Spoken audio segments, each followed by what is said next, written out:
Akhandamandalakaram Vyaptam Yena Characharam Tatpadam Darshitam Yena Tasmai Shri Gurave Namaha Samsara Davanalalidhalokatranaya Karunya Ghana Ghanatvam Praptasya Kalyana Gunarnavasya Vande Guru Shri Charanarvindam साक्षाद्धरित्वेन समस्तशास्त्रैः उक्तस्तथा भाव्यत एव सद्भिः किन्तु प्रभोर्यः प्रिय एव तस्य वन्दे गुरो श्रीचरणारविन्दं यस्य प्रसादात् भगवत्प्रसादो यस्याप्रसादान्न गति कुतोऽपि ध्यायन्स्तु वंस्तस्य यशस्त्रिसन्ध्यं वन्दे गुरो श्रीचरणारविन्दम् सर्वेभ्यो नमः. Welcome to this session.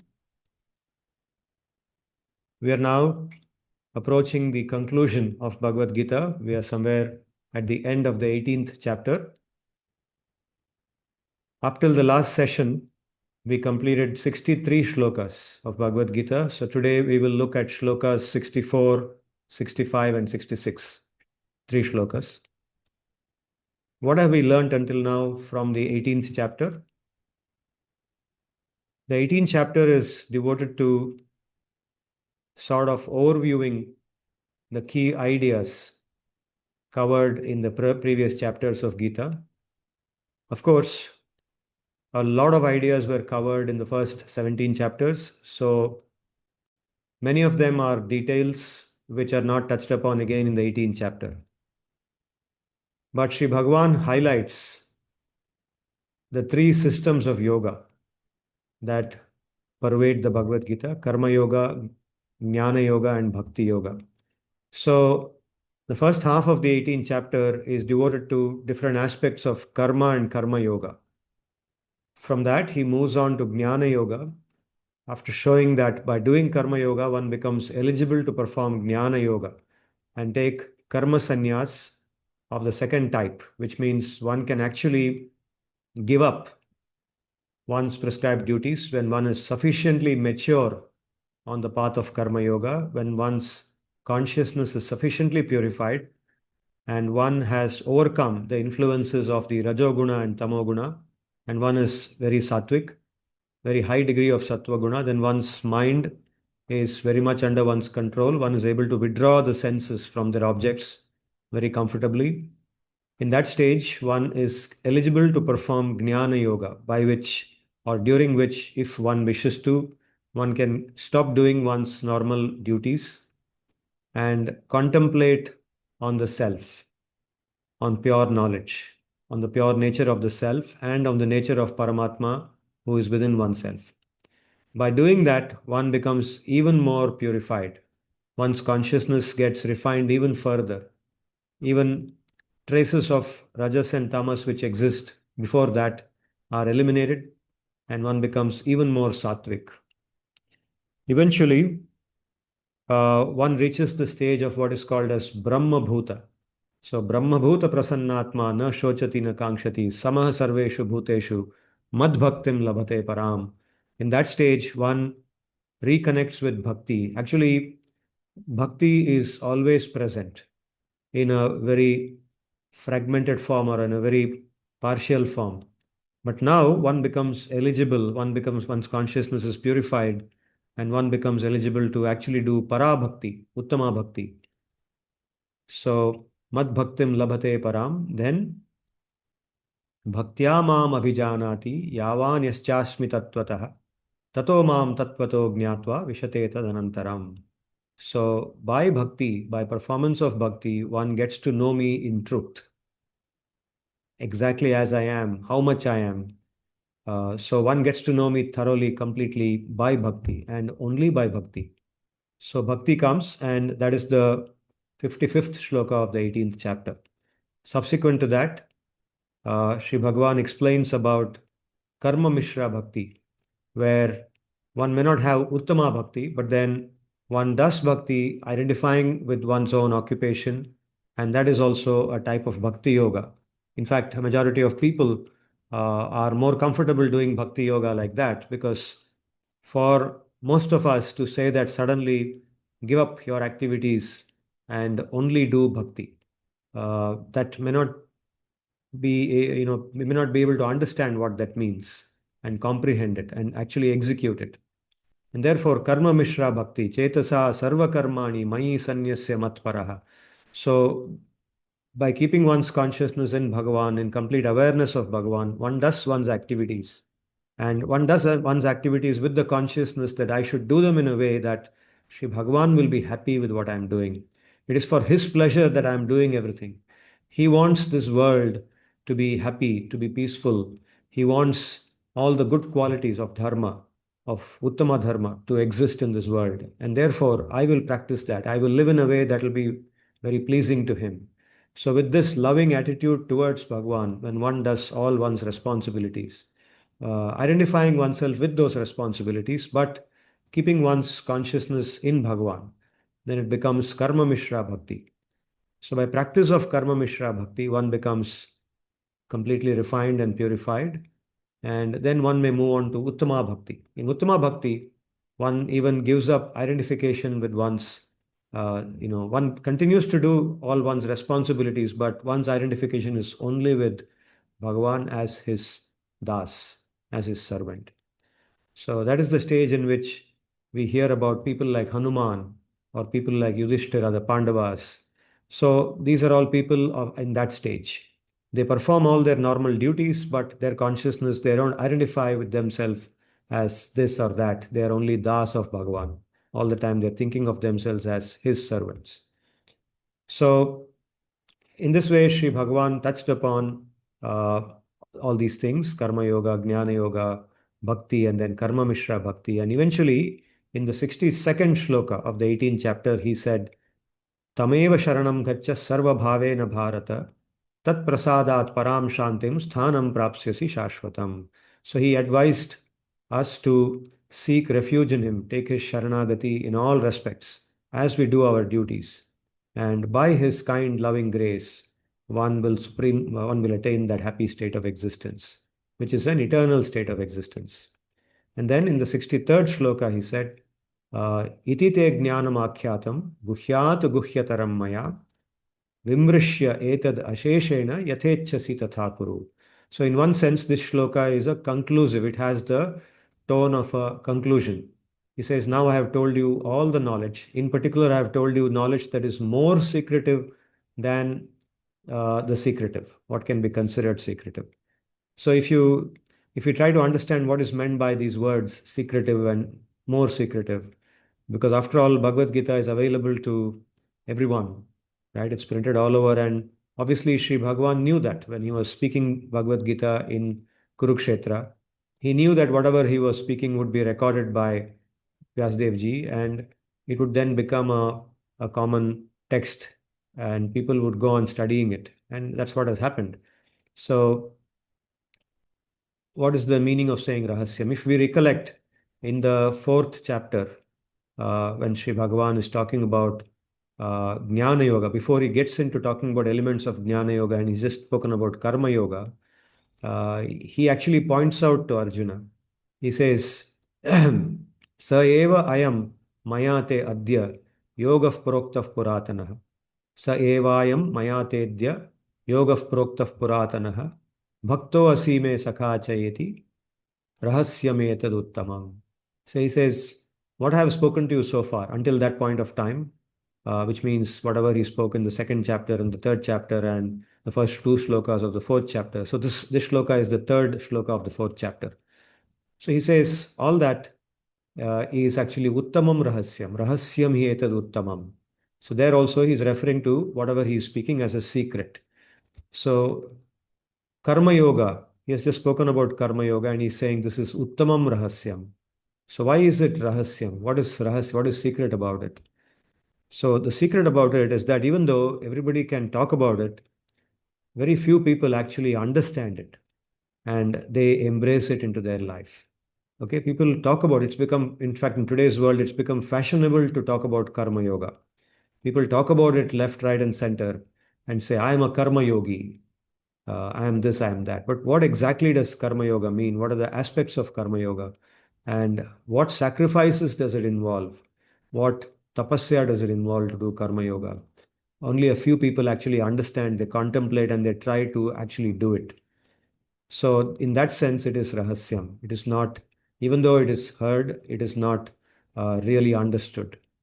So, if we see this word rahasyam or guhyam, like it is used here, is also used elsewhere. For example, there is the famous shloka where Yudhishthira, he is speaking to the Yaksha in the Yaksha Prashna. And there he talks about dharma when actually Yaksha asks him some question and he responds to him by talking about a property of dharma. He says, dharmasya tattvam nihitam guhayam. He says, nihitam guhayam. Dharmasya tattvam nihitam guhayam mahajano yena gatasya pantaha. He says, tarko apratishtaha shrutayo vibhinnaha nasau rishihi यस्य मतं न भिन्नं नैको मुनिर्यस्य मतं न भिन्नं धर्मस्य तत्त्वं निहितं गुहायां महाजनो येन गतस्य पन्ताः. There are many variations of this shloka, but the point that I want to make here is that he says dharmasya tattvam nihitam guhayam. Guhayam, guha means a cave. Guhayam means in the cave. Dharmasya tattvam nihitam. Nihitam means has been placed or is situated. The tattva of dharma, the real essence of what dharma is situated in a cave, which means that it is difficult to understand. Although so many books are available, everybody reads about it, everybody talks about it, it's difficult to actually understand and apply. And there Yudhishthira says, Mahajano yena gatasya pantaha means that one should, in order to understand and follow dharma, the best way to do it is to follow a Mahajana, a great personality who is actually following dharma. So dharma is actually secret. And here Bhagavad-gita is all about dharma, in particular yoga dharma. And right when he's describing karma yoga in the 4th chapter, he says this is secretive, it's not really understood. But there is an eligibility to understand that. And we will now come to that, what is meant by eligible to understand that secret. But here he's concluding in one sense in the 63rd shloka by saying, I've given you something that's more secretive than the secretive. So just knowing about yoga is secretive, but I've also told you about my personal nature. If you see the shlokas in the 7th chapter, 8th chapter, 9th chapter, 10th chapter, 11th chapter, 12th chapter, increasingly, chapter after chapter, shloka after shloka, Sri Bhagavan goes on talking about himself, his qualities, his supremacy, his kindness, his love, and how he is different from the other devas, the devatas, everything. And so these are all very fine aspects that normally even a human being would not reveal about themselves. Normally, even human beings, if any cultured person, if you ask them something about themselves, they will say something. But they don't want to go on saying, I am this, I am that, right? It's embarrassing to say that. But here, in his eagerness to convince Arjuna, in his eagerness to give Arjuna the direction that he wants Arjuna to have in life and attract him towards himself, because of Arjuna's pure nature, Sri Bhagavan wants to inspire him to eventually perform bhakti. Okay, he's taking that kind of a position. So he is very eager to reveal about himself, and Arjuna is not able to understand. So he has to repeat. Arjuna gets so many doubts. Arjuna does not believe it. And Krishna says that everything in this existence is under me. Everything is in this existence is a small fragment of me. He makes him show the Vishwarupa by not believing in him. But even then, Bhagavan is patient, he's kind. So he goes on revealing what is most secretive knowledge that he would not normally reveal to anybody else. That's what he means. So now he says, I have spoken enough and I don't want to speak anymore because these people are also waiting. We have come here not for talking philosophy. We have come here to fight a war. And I've been now trying to get you back on your feet and start fighting. But you have been going on asking me questions. I've answered everything. And now there's nothing more to tell you. You think over whatever I tell you, reflect over it thoroughly. Don't just blindly accept what I said. Vimrishya etad asheshena. Reflect over it thoroughly and then do whatever you wish to do. Yatha ichchasi tatha kuru. Even if you say that you want to leave and go from here, okay, I will accept it. What can I do? What more can I do? I'm not going to, force you and, threaten you that I'll do this or I'll do that. You do whatever you want. I have already decided the outcome of the war, and I'll figure out how to establish, even if you don't fight. So he says this. So this is how we ended the last class. So now coming to today's class, we go forward and see what is now he's going to say next. Now that he has said this much, what will Sri Bhagavan say next? So here we are at the 64th shloka of the 18th chapter of Bhagavad-gita. Sarvaguhyatamam bhuyah shrunu me paramam vachah ishtoasi me dhridamati tato vakshyami te hitam. Sarvaguhyatamam bhuyah shrunu me paramam vachah ishtosi me dhridamiti tato vakshyami te hitam. So he says, well, I just told you that you do whatever you like, but I still want to tell you something more. It's an afterthought. So even after speaking words which sound like he's going to not speak anymore, he has an afterthought and he says, okay, there is still something I want to tell you. And I'm saying this because you are very dear to me. I would not simply say this even to other people whom I may consider dear, but you are extremely dear to me. Ishto asime dridamiti means dridam ishtaha, not just ishtaha. Ishtaha means somebody who is dear. Dridam ishtaha means very strongly dear, intimately dear. So I don't want you to miss out this particular point. I don't think you have got it so far. So I'm going to say it again. So he says, this is sarva guhyatamam. Okay, in the previous shloka he had said guhyataram. Guhyataram means more secret. Guhyatamam means most secret, superlative. Okay, we have 3 degrees of comparison, no? So we have, like, for example, good, better, and best. Okay, so in the previous shloka he talked about good and better. Now he's talking about best. Guhyatamam, sarva guhyatamam. Then he says bhuyaha. Bhuyaha means again. Bhuyaha shrunu me paramam vachaha. Listen to my supreme words again. Paramam vachaha means supreme words. Bhuyaha shrunu means listen to them again. Which means he has told whatever he is going to say now earlier also. Somewhere earlier he has said this. Bhuyaha shrunu means hear this again, because you are very dear to me, and therefore I don't think you understood when I said it first time. So now please hear it again, and now listen to me very carefully. So what is that? Man-manā bhava mad-bhakto mad-yājī mām-namaskuru mām-evaiṣyasi satyam te pratijāne priyosi me. Man-manā bhava mad-bhakto mad-yājī mām-namaskuru mām-evaiṣyasi satyam te pratijāne priyosi me. So this shloka is one of the most famous shlokas of Bhagavad-gita. And so Sri Bhagavan has said, listen to this again. Has he said this earlier?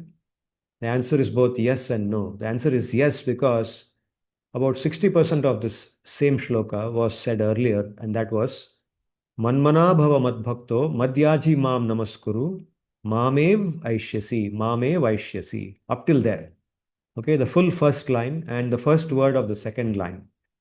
Man-manā bhava mad-bhakto mad-yājī mām-namaskuru mām-evaiṣyasi. This was said in the 9th chapter, the conclusion of the 9th chapter, the last shloka of the 9th chapter of Bhagavad Gita is this matching with this. Has the same first line and the same first word of the second line. So what does that shloka say? That shloka says, man-manā bhava mad-bhakto mad-yājī mām-namaskuru mām-evaiṣyasi yuktva atmanam mat-parayanaha. Okay, so what does that mean and what does this mean? And what is the difference between the two? So he says, man-manā bhava. Man-manā means, it's a samasa, compound word in Sanskrit. Mayi manaha yasya saha man-manāha. One whose mind is completely absorbed in me. Man-manāha. Mayi manaha yasya saha. One whose mind is in me. Okay.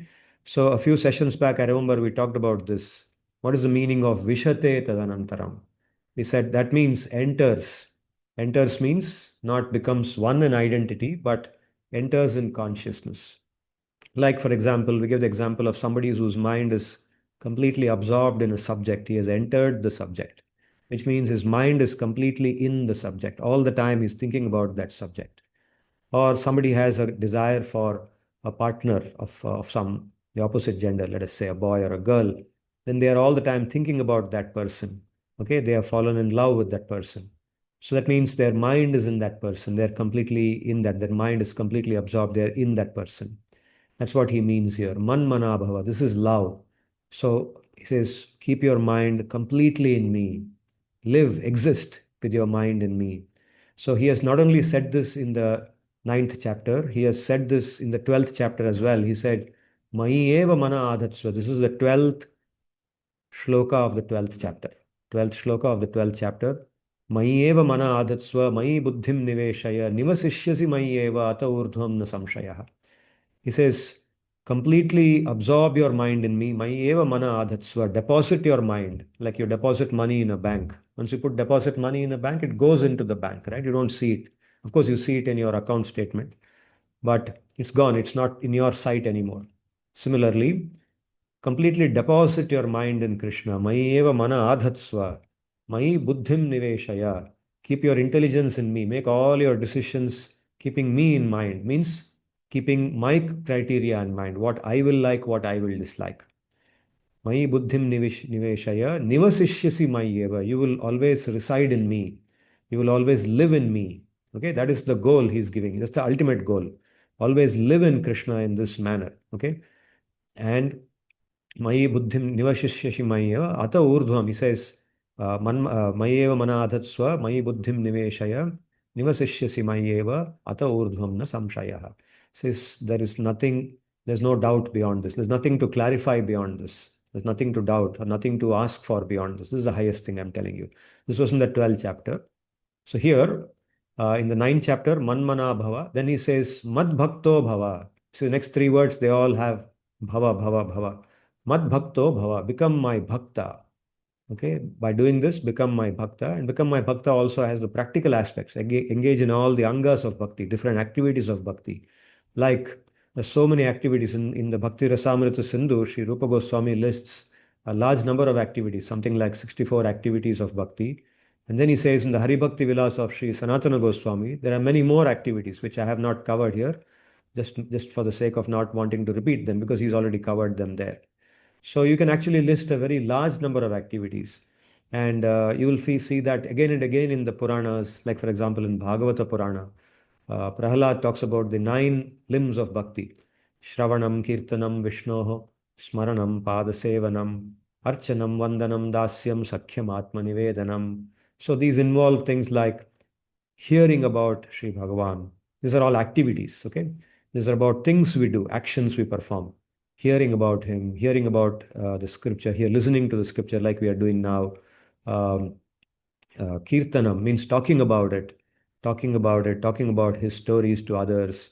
Then Smaranam, remembering him. Okay, when you're alone, you're neither hearing nor, but you can remember about him when you're driving your car, when you're walking on the road, when you're eating your food, whatever you're doing, when you're going to bed, when you wake up in the morning, all the time you can think about him. Smaranam, Kirtanam, Smaranam, Sakhyam, having a and thinking about him as one's best friend, our dearmost friend.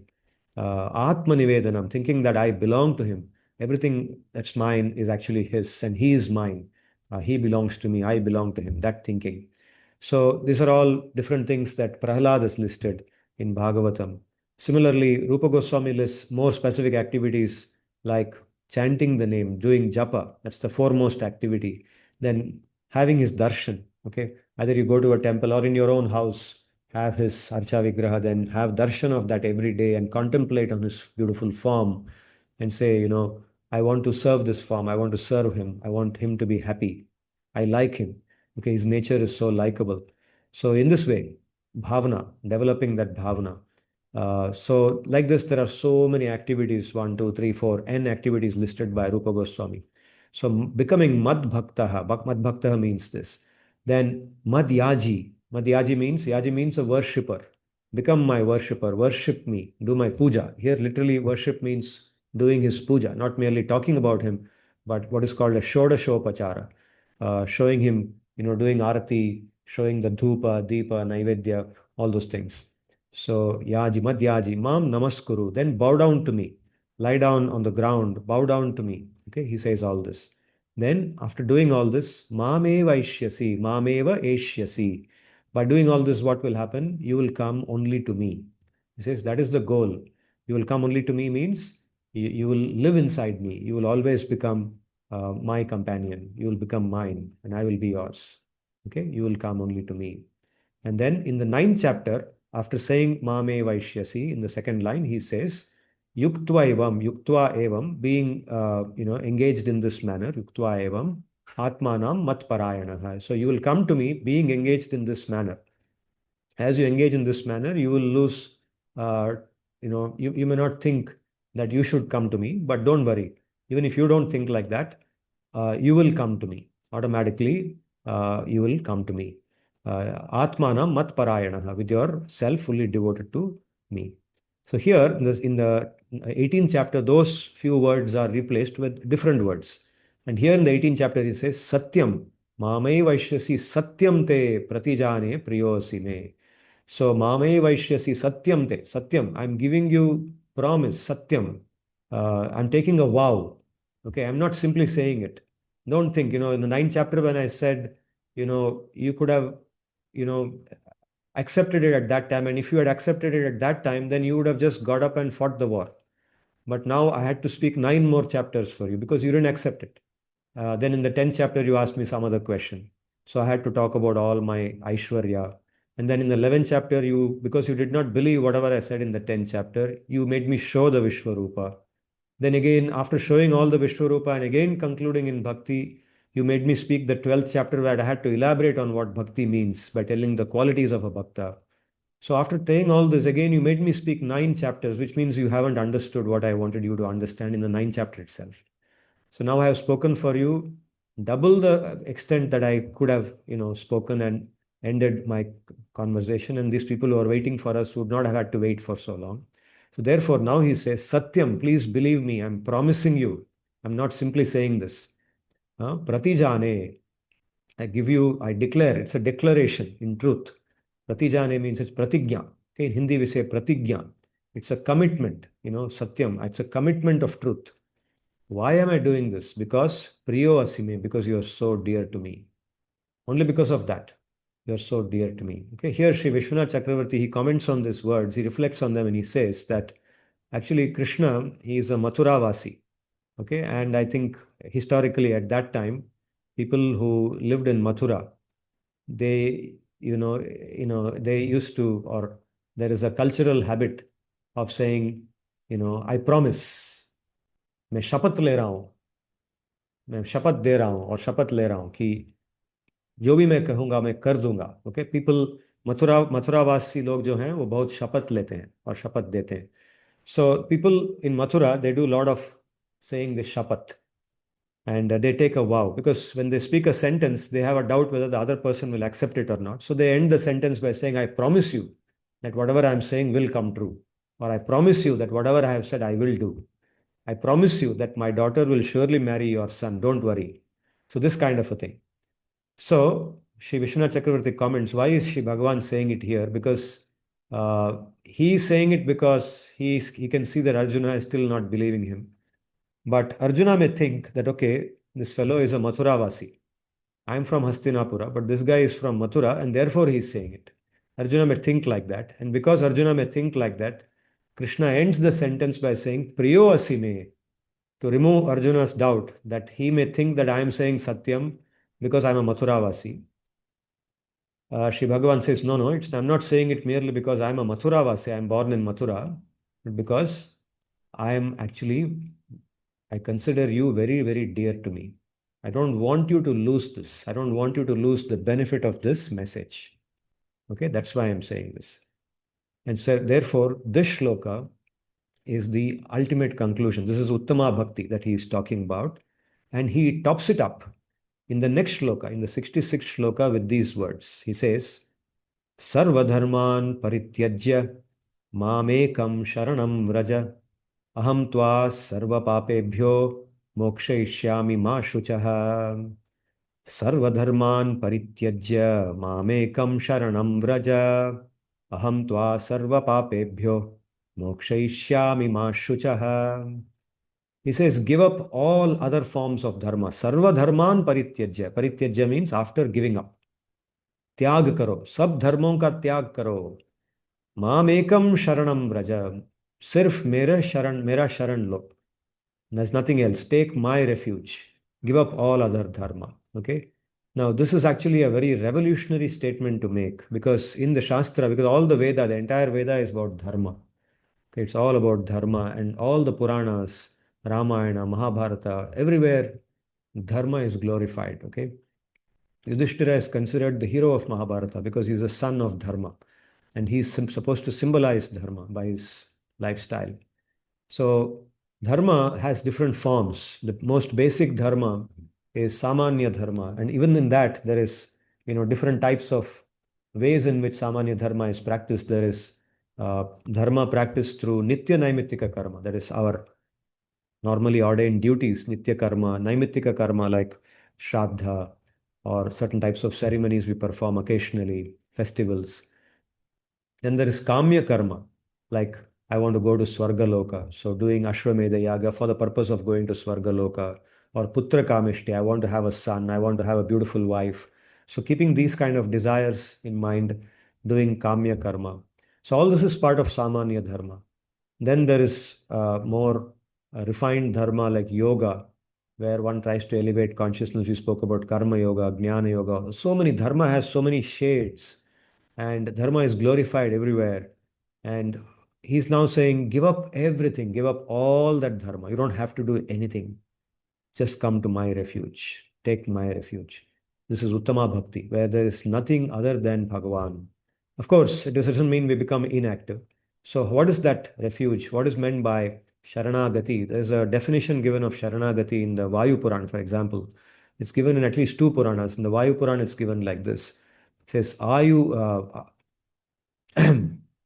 आनुकूल्यस्य संकल्पः प्रातिकूल्यस्य वर्जनम् रक्षिष्यति इति विश्वासो गोप्तृत्वे वरणं तथा आत्मनिक्षेपम् अकार्पण्यं षड्विधा शरणागतिः.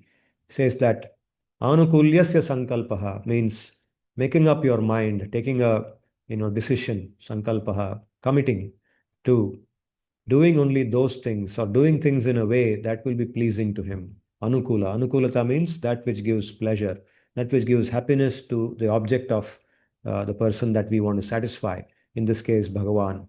So doing things in a way that will please him, conducting ourselves in a manner with all the good qualities that will be very pleasing to Bhagavan. Anukulyasya sankalpaha pratikulyasya varjanam. And giving up anything in our life which can be a source of unhappiness or misery for him. Okay, committing aparad, committing pap, even things like missing our regular commitments, keeping up our commitments on time and violating them can be very displeasing to him. Following a very disciplined life.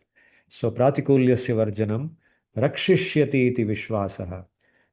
Not being afraid of doing this, thinking that by doing this, what if I'm not able to become successful in life?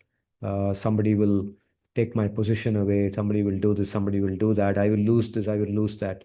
Not being afraid. Rakshishyati, he will protect. Okay, like he says in the 9th chapter, 22nd shloka, he says, Ananyas chintayanto mam ye janah paryupasate tesham nityabhiyuktanam yogakshemam vahamyaham. So those who are completely thinking ananyaha means without thinking of anything else, they are thinking of me. I am the only thing in their life. So for such bhaktas, yogakshemam vahamyaham. Yogakshemam is defined as yoga means alabdhalabho yogaha labdhasya rakshanam shemaha. What getting something that we don't have or what we need but we don't have it, that's called yoga in that particular shloka. And labdhasya rakshanam shemaha means keeping what we already have, preserving what we already have. So Bhagavan says, don't worry, I will take care of that. Don't get anxious about it. In doing my bhakti, you don't have to have any anxiety. And we see so many examples in the Puranas as well. So rakshishyati iti vishwaso goptritve varanam tata. Gopta means Bhagavan is my patron, like my guardian. Okay, like we say parent, guardian, somebody in whose arms I am comfortable. Gopta. So goptritve varanam tata, offering oneself to Bhagavan as as his child, as his protectee, refugee, okay, as his refugee. Then atmanikshepaha, so placing oneself in one's consciousness, okay, I am yours, I belong to you. Like Hanuman, he places himself at the feet of Rama. Hanuman says, I belong to Rama. There is nothing other than Ram for me. Okay. Of course, there is a fraudulent shloka which is floating around, in which Hanuman says, Twameva aham. So Advait. So some people who want to propagate Advaita have coined this shloka. It's not there in the Ramayana, whereby Hanuman says to Rama, I am you, you are me. That's not true. Hanuman doesn't think that he is Rama and Rama is him. He thinks of himself as a servant of Rama. Rama is his master. He belongs to Rama. And his existence is for Rama's pleasure. Okay, and so there's a very intimate bond between Ram and Hanuman, and the distinction between them is always there. So Hanuman is an example of Atmanikshepa, a very obvious example. Akarpanyam means not feeling miserly, not feeling weak, the lack of weakness. Karpanya means weakness, miserliness, or the feeling of lack of confidence. Or another interpretation of this akarpanya is the feeling weak in front of other things other than Bhagavan. Feeling that if I only go and take refuge in Bhagavan, what about the other gods? They will be angry with me. So let me follow a lottery system. Let me go and pray to all of them. So at least one of them will protect me. No, that thinking is not there. The understanding is all the devatas that we see are actually forms of Bhagavan only, and they are all part of Bhagavan. So if I simply take refuge of Bhagavan, automatically they are all his forms, they are all his amshas, and they also are satisfied. Sarvadeva namaskaraha keshavam pratigachyati. Everything is inside him, everything goes to him. So this is Sharanagati. Okay, so here Sri Bhagavan says, Sarva dharman parityajya mām-ekam sharanam vraja. And then looking at Arjuna's face, he thinks, okay, Arjuna may not accept that also. So he may think, because earlier also he said that if I do this, I'll get pap. If I go fight and kill my guru, पाप मिलेगा. अगर ऐसा करूंगा तो पाप हो जाएगा, ऐसा करूंगा तो और भी पाप हो जाएगा. So he gives, Arjuna has given a lot of argument there in the first chapter. So he can make out that Arjuna is still thinking that ऐसा करेंगे तो पाप मिल जाएगा. अभी क्या बोल रहा है? So to remove that doubt, again he says, Aham tvam sarva papebhyo mokshayishyami. Don't worry, I will free you from all pap. It's all under my control only. Pap and punya are given by me only. So don't worry, I will remove all pap. And let there be no regret, ma shuchaha, no regrets about it. Okay, don't think after you stop doing all dharma, don't think, my God, I've given up all dharma. What will happen now? Okay, where will I go? So don't think, no regrets. I have taken shelter of Bhagavan. That's enough. Okay, so this is Sharanagati. This is the message of Bhagavad Gita. This is, you can say, the ultimate conclusion of Bhagavad Gita. If there is one thing that the Bhagavad Gita wants to say, then this is in this shloka. You can say this shloka or the last two shlokas together, 65 and 66. So this is the summum bonum of Bhagavad Gita. And if we are able to understand this properly, then we have understood Bhagavad Gita. There's nothing more to say. And all the 579 shlokas that Bhagavan speaks in the Gita are meant only to communicate this point. Everything builds up towards this. All the logic, all the different facts and features that he gives there ultimately build up towards this. Now, after this, there are still 12 more shlokas in the Bhagavad Gita, which we will look at in the next class. But in those 12 shlokas, he does not say anything new in the philosophy itself or nothing more about bhakti in particular. He just concludes by giving some caution. And he speaks his concluding words, and then Sanjaya ties up the whole thing and ends Bhagavad Gita. And that we will look at in the next class. So in this class, we have covered several points about bhakti, and after Bhagavad Gita is over, which is in the next session, from the next to next session onwards, my plan is to go into Bhagavatam and talk about different narratives in the Bhagavatam. Maybe we will begin with the Dashama Skanda of Bhagavatam, where Krishna Lila is described. And there, as we talk about those narratives, those beautiful narratives in Bhagavatam, we will keep referring to what we heard in Bhagavad Gita and also talk about bhakti from the other bhakti shastras, how they describe different activities of bhakti. All the misconceptions that we may have about bhakti will be removed as we discuss them. We'll realize how bhakti actually is a very systematic, well-defined discipline. It's not some sentimental construct. It's a very well-defined, very logical has very sound theory behind it, why it should be done, how it should be done, how it should not be done, what it is not, what it is, what it is not. Everything is very clear. And so we will understand bhakti in a very professional, academic, professional manner as we scholars ought to, right? We will do that at that point of time. One last thing I will say about whatever I've covered today is that bhakti, the eligibility to be a bhakta is being free from all kapatta, all duplicity, being honest, being genuine, and being sincere. And that is the qualification that Arjuna has. Even though Arjuna is behaving like a confused person, Arjuna has been put in that situation. Actually, he's not like that. He is actually a Nitya Parshad of Bhagavan. He's in Bhagavan's form as Naranarayana. Okay, we have heard of this form of Bhagavan called Naranarayana. Naranarayana means a Jivatma and Paramatma come together in that, where Arjuna is Nara and Narayana is Krishna. So Naranarayana appear as Arjuna and Krishna in this Leela. So Arjuna actually is a eternal, intimate companion of Bhagavan, and he is never separated from him. So wherever Bhagavan is, he is also there. And Shri Bhagavan in the 4th chapter says, so many births you and I have taken together, right? Bahuni me vyatitani janmani tavacharjuna, taniham veda sarvani natvam veta parantapa. He says, you and I have taken many, many births together, but you don't remember any of them because I have put you in that Maya, but I remember all of them. So Arjuna is like that, but he's put in that situation so that he behaves like us. You and I, we are full of doubts. We don't believe anything, or we don't accept the Shastra. So to play our role, because this message is not really for him, it's for us.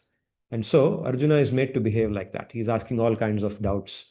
And through him, Sri Bhagavan is giving this message to us. And Arjuna's qualification to be playing that role. So why is Arjuna picked for that role? He could have picked some Brahmana, he could have Arjuna after all a Kshatriya here, right? But he picked Arjuna. So why did he pick Arjuna? Because Arjuna's purity. Arjuna, many times he points that out. Asamshayam. So he says, Anusuyave, you are Anusuyuhu, means you are a person who is free from all hatred, all envy. So you are eligible to receive this. So indirectly, he's telling us that if we have to understand this message of Bhagavad Gita, even if we are able to understand Sanskrit and the translation of Sanskrit in English, we can understand language. It doesn't mean we understand this message, because to understand this message in truth and realize this message inside, we need to be free from all hatred, all envy in our heart. Our heart should be very pure. And that's the point that comes about many times in Bhagavad Gita. So that's one point I had missed in today's session. So I just mentioned that. With these words, I will stop for today, and I will look forward to hearing your questions now. Please share your realizations, your thoughts.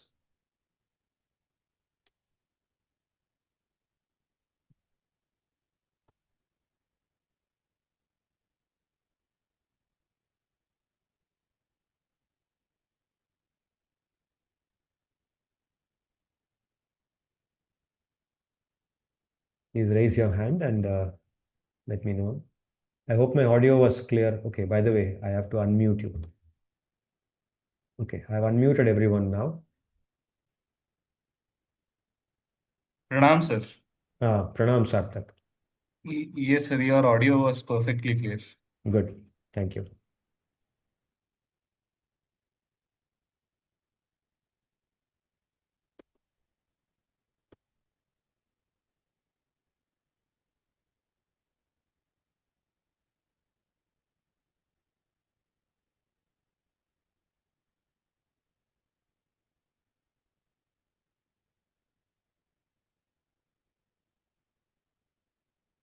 Udit. Udit, you have raised your hand. You have a question. Good evening. Good evening, Udit. Sir, my question is that through Gita, Shri Bhagavan tells us that, like you said, that this last loka is what builds up to everything. That you leave everything apart. You just, you come to me, and everything would be taken care of. You also talked about that all the different forms of Bhagavan are just his ansh. So when I consider this fact that in different parts of our country itself, we see that in a part, say in a Maharashtra, Ganesh Chaturthi is a very big festival. So people over there are, more of followers of Ganesha. Similarly, if you go to the southern part, you might find people to be follower of Shiva, and so on and so forth. So, is there anything that tells us that going ahead with any path is going to lead to me, is something that Sri Bhagwan tells us, and why people in different parts have this different way of thinking? Yeah, very good question. So we have to go back to the theory of Swabhav and Shraddha. We are all Jivatmas who have existed eternally, and we will continue to exist eternally. Now, since eternity, we have had our nature, our inherent samskaras. We talked about samskaras. Samskaras come from anubhava. Anubhava means experiences, different types of experiences that we have over lifetimes. They build up through samskara. Samskara means those subtle impressions which are created in our subtle body. Those impressions, they form our swabhav. And through that swabhav, we have tendencies, vasanas. Those vasanas or orientations, they attract us towards certain things. They make certain other things repulsive to us. So, not everybody is attracted to Krishna in the form in which he is speaking Bhagavad-gita here, or in the form in which he performed Rajalilas, in the form in which he, showed his form to his mother Devaki in Mathura, to his mother Yashoda in Gokula. So those forms of Krishna that are relevant when we talk about Bhagavad Gita and the way he is describing himself to Arjuna, and of course in the Bhagavatam they are described even more, and also the other forms in which he appears as Vishnu, as Narasimha, as Vamana, as different Vishnu forms that he appears, or as Anantashayana, which is a common form worshipped in India. So that these kind of forms, not everybody is attracted to. People are attracted to God, Supreme Being, in many other forms. They look at other qualities. And people also have desires when they go towards the Supreme Being. When they think of a Supreme Being, God, they have different types of desires with which they approach God. They approach God for wealth, they approach God for power, they approach God for position, they approach God for so many other things, protection from enemies, etc., etc. So, according to Shraddha, Sri Bhagavan inspires in them attraction to different forms. All the forms that we see are actually his forms. In different ways he manifests, whether he's manifesting as Shiva, Ganesha. We should think that they are all manifestations of Bhagavan in some form or the other, sometimes as himself, sometimes as a Jivatma. Sometimes a Jivatma takes that form like Indra. Indra is a Jivatma in the form, in the position of an Indra. But we should understand that to be a form of Bhagavan because his Shakti is there in that. In that Shakti, his Shakti is empowering that Jivatma to behave and do certain things, which the normal Jivatma on the earth, the Manushya, the human being cannot do. And so, because of this difference in Shraddha, different people are attracted to different forms. And what will they obtain? So, in the 7th chapter and 9th chapter later on, he concludes that they will obtain whatever fruits that those deities can give them. But they should understand that ultimately they are given by me only. So, according to what we desire, Sri Bhagavan gives us that thing through those different deities by worshipping them.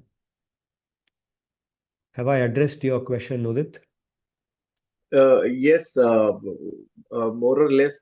So, but generally, I see that the people in my family. So, I consider my mother, who would be very much into all those festivals. So, she would celebrate a Shivratri as good, as much as she would celebrate a Janmashtami or a Ganesh Chaturthi, or all the festivals. So, like you said that if I would be a person who would be knowing that Sri Bhagwan is the one who has all the anshas there, I would probably celebrate just one festival every day rather than having a particular period of time that this February is for Shivratri and August is for Janmashtami and so on and so forth.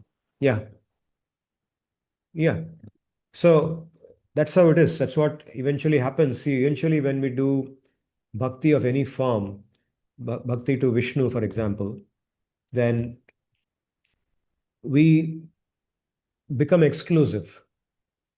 For example, somebody who is a Vaishnava, devout Vaishnava, will not perform Ganesh Chaturthi as a Okay. festival, but he doesn't condemn it. You see, a person who worships any particular deity in our culture, does not condemn any other deity or does not condemn the festivals or practices associated with any other deity. We respect everything.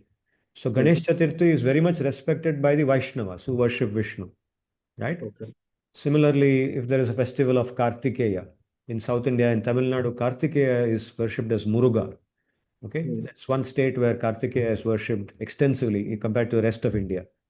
Similarly, Shiva is worshipped all over India. Mother Durga is worshipped all over India in different forms.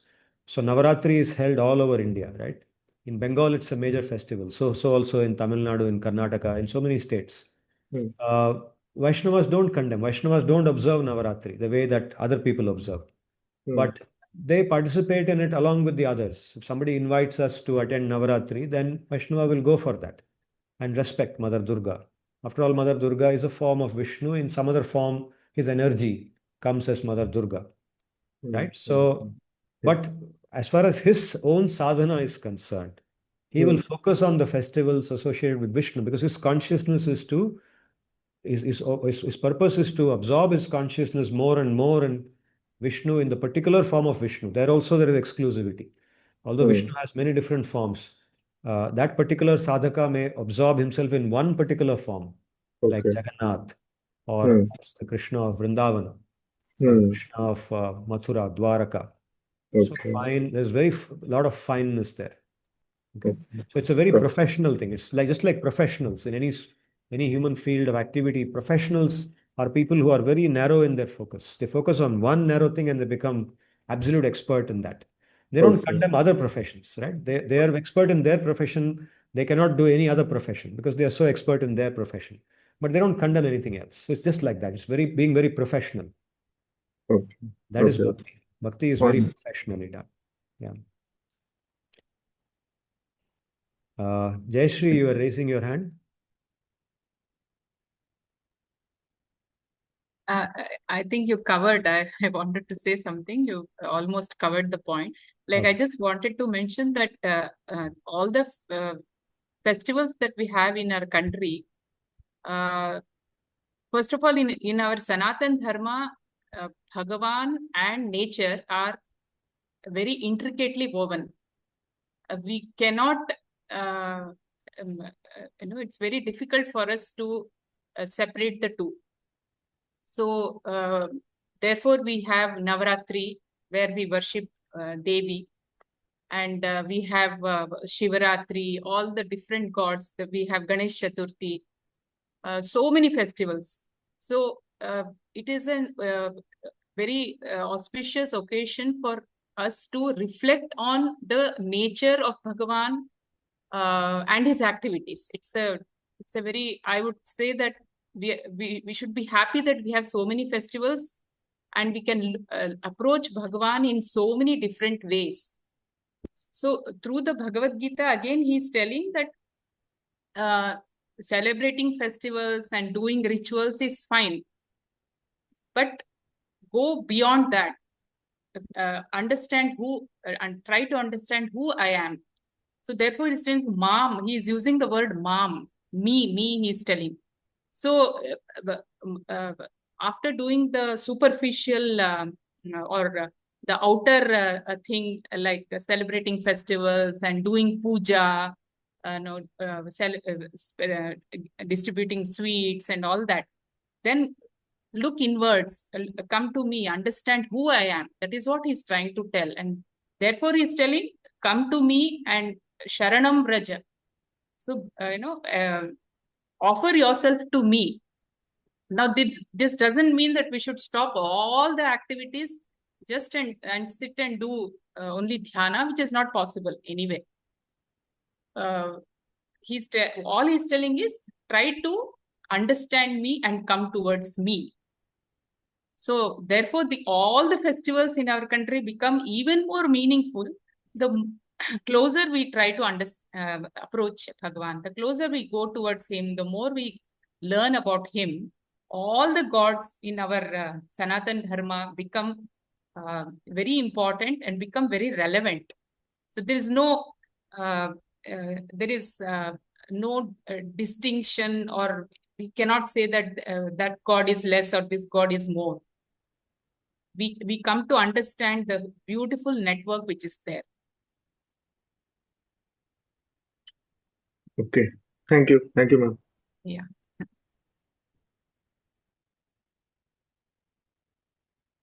I just wanted to add one point there regarding Gushyatamam.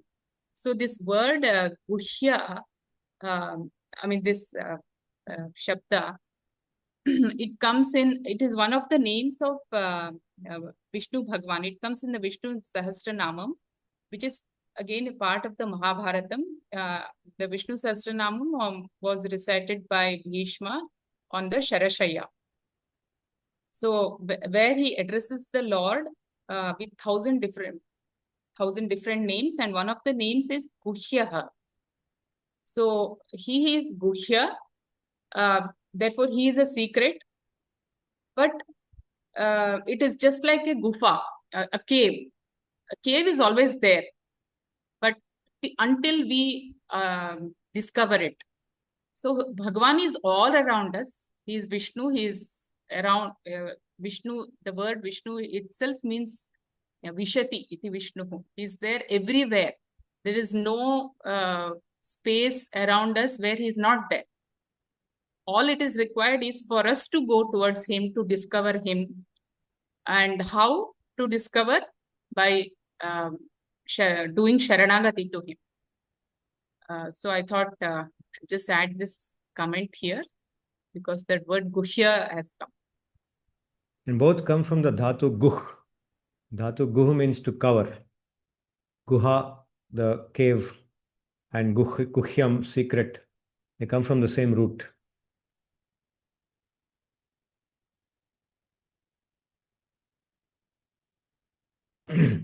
Sarthak had raised his hand some time back.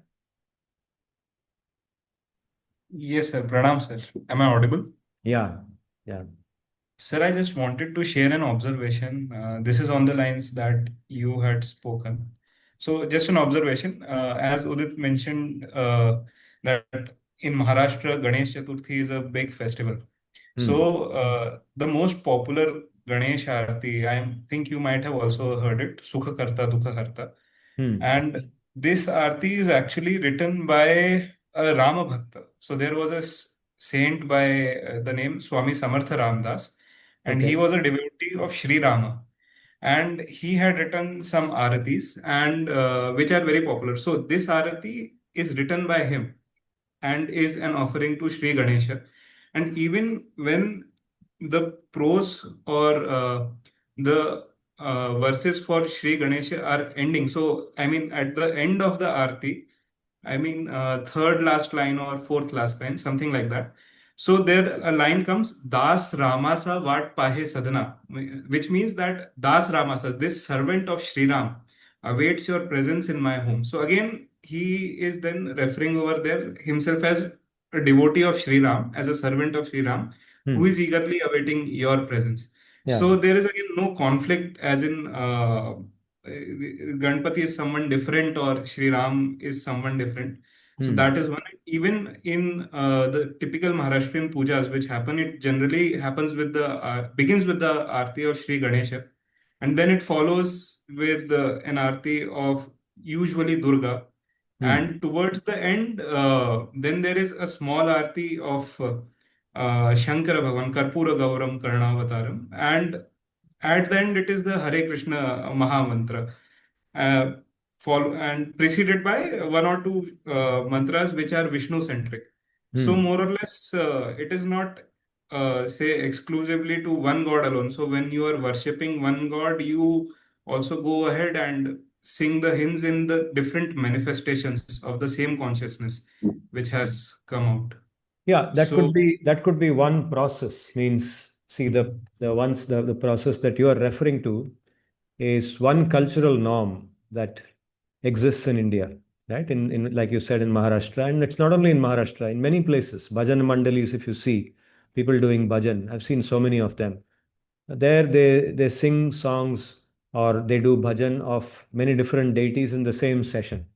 They refer to many different deities in the same session.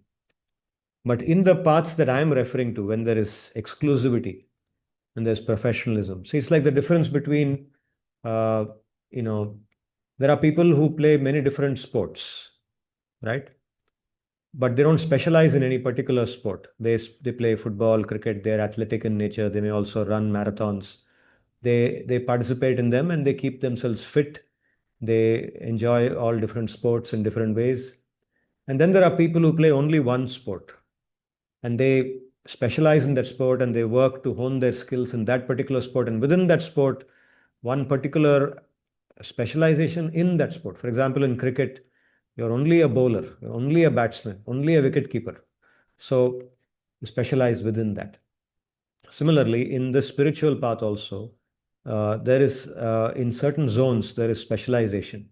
So the sadhana that we are talking about now, when we come to Uttama Bhakti here in this particular context, is exclusive focus on one particular form of Bhagavan, that is Bhagavan as Krishna in Vrindavan, that particular form. It's not that it's wrong to worship him in any other form. It's just that by that exclusive focus, one develops a certain kind of maturity in spiritual progress. And that is the concept of Ishta Devata. In our culture, there's a concept called Ishta Devata. Ishta Devata concept is a concept of specialization, where you focus your sadhana only on one deity. So if you do bhajan, you will do only of that deity. It is not because of the thinking that doing bhajan of any other deity is wrong. It is not like that. It is just that by focusing on one deity, your sadhana becomes more mature. It becomes more, it goes deeper, depth. It's like the difference between doing PhD and MBA, right? In a PhD, you go very narrow and you go in depth into one thing in great detail. In an MBA program, you do a lot of subjects, but no depth in any of them. It's something like that. To give you a Yes, great analogy. yes, sir. Yes, sir. Yes, sir. Yeah. Sir, just again, You as you take said, on Hanuman's example itself. correct, Hanuman, you don't see Hanuman worshipping any other deity, right? Only Rama. correct. He doesn't even talk about Krishna's forms or any other Yes, Vishnu form. For him, only Ram. Like that. Something like that. That yes, sir. exclusivity is there. Yeah.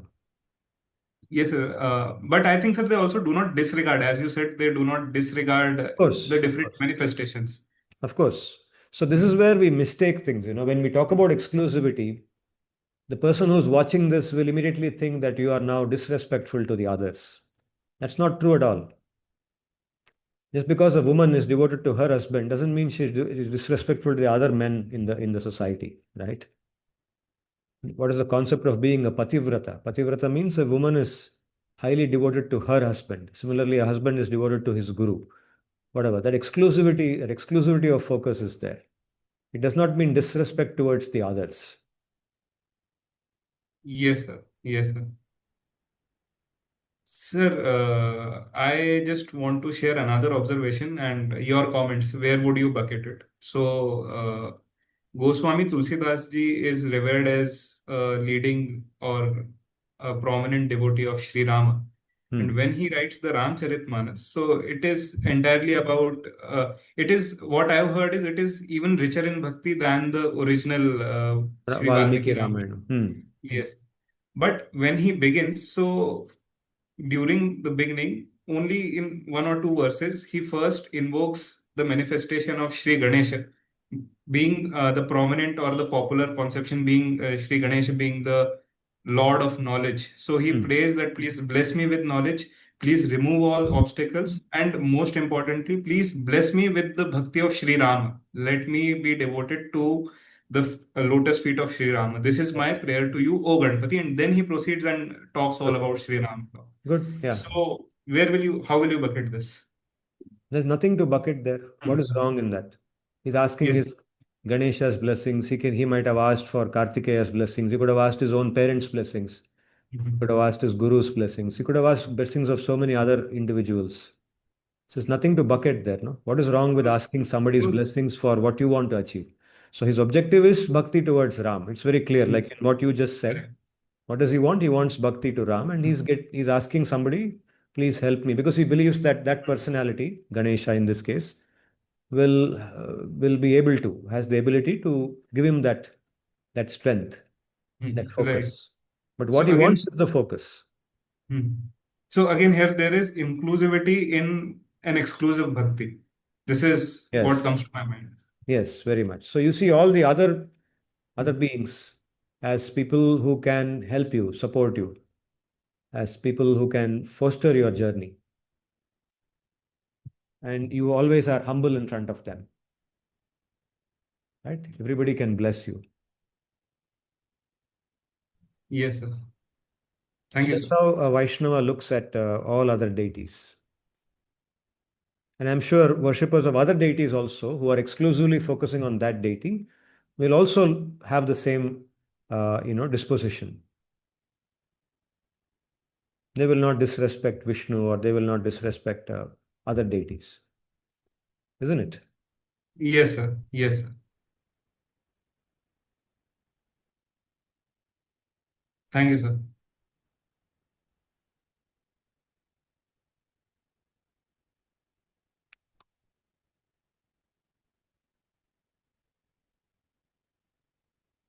Good.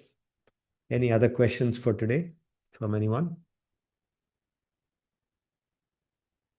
There are no further questions. We can close for today, and we will meet again next Sunday. Don't miss the class on next Sunday, because we are going to conclude Bhagavad-gita, and we will discuss what to do after that. So I will now go to the Antyamangalam. Please chant the Hare Krishna mantra along with me.